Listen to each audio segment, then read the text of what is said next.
Great road to advance, going on retreat.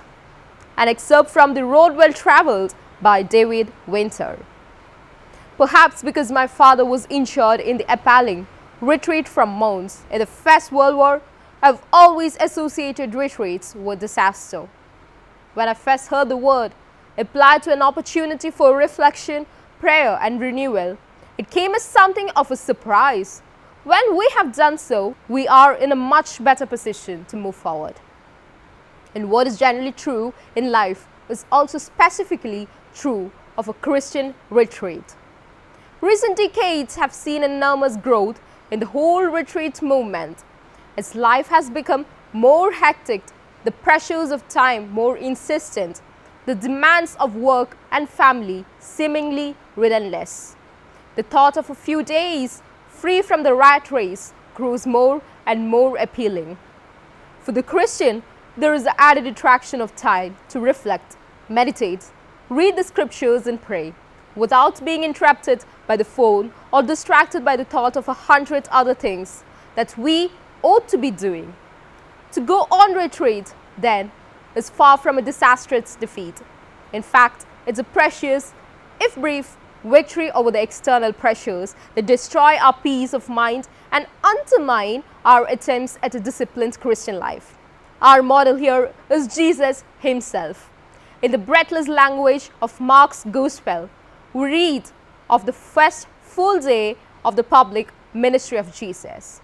Fresh from his baptism in the river Jordan, he taught in the synagogue.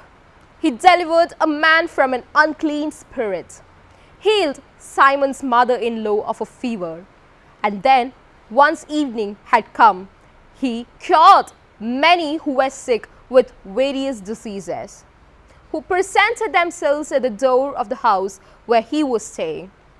After they, like that most of us would welcome a bit of a lie in Jesus, however, rose while it was still dark and went out to a deserted place to pray.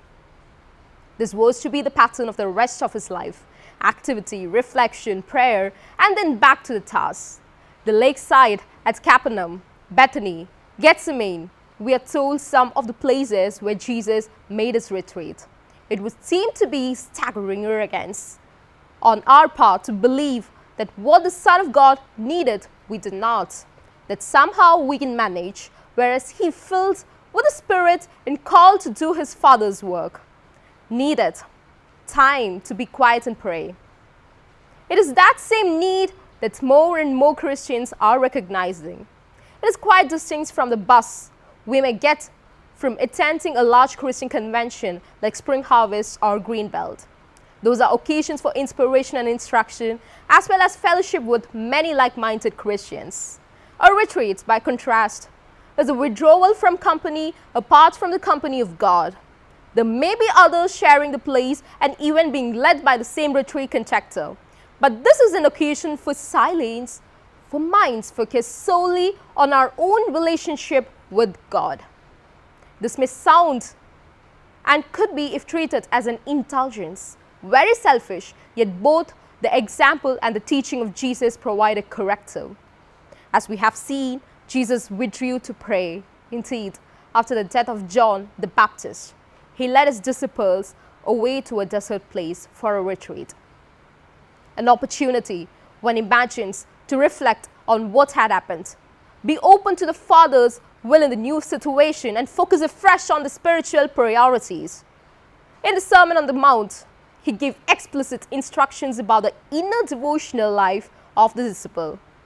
Whenever you pray, he said, do not be like the hypocrites, for they love to stand and pray in the synagogues and at the street corners, so that they may be seen by others. Truly, I tell you, they have received their reward. But whenever you pray, go into your room and shut the door and pray to your Father who is in secret, and your Father who sees in secret will reward you. There is obviously an important place in the Christian life for public worship, for corporate prayer, for the inspiration and support of true fellowship. Yet alongside these, as the example and teaching of Jesus shows, there is also a place for quiet, for solitude, for space to reflect and pray alone. To go on retreat is effectively to shut the door of your room and in that secret place, unburden yourself to the one who always hears and is never far away from us. When I conduct a retreat, or quiet day as some like to call them, I always tell those taking part that it is their retreat. There is no program, no agenda, various things may be provided, talks, a communion service, some reflective music in a side room, but each individual makes his or her own retreat. It is up to them to decide what would enhance that experience and what might detract from it. For some who come on retreat burdened with mountains of cares, work, home, family, health, it is wonderfully healing just to be quiet, to have space, freedom, privacy. It's also true that the opportunity to speak privately and confidentially with a retreat conductor may provide an important way of release from a burden, care, or personal failure, which they have borne alone for too long. Sometimes, in contrast, we simply need to be alone with God. As the Bible makes clear over and over again, things can be learnt in the desert that can never be learnt in the town. 3. Much prayer bombards God with requests. The retreatant will more likely be in listening than demanding mode. This is my son, my beloved, said the heavenly voice at the transfiguration of Jesus. Listen to him.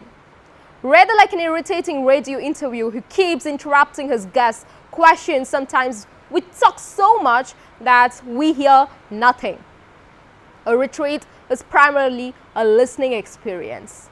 Speak, Lord, your servant is listening. An essential element of listening is silence. Sometimes it may be that God's voice is drowned out by our own words. That's why silence is a normal and fundamental practice on retreat. I usually say that those taking part may speak to God as much as they like, and to the retreat conductor as much as they need, but not to each other. Sometimes the silence may be lifted for meals, to enable retreatants at least to greet each other, but it is the silence that many people remember about the first experience of a retreat. Silence is not simply the absence of sound. It is much more positive and creative than that. When Elijah, in a fit of depression, was ready to throw in the towel in the face of a furious opposition of the queen Jezebel and her Baalite priests, he was drawn by the Lord to Mount Horeb.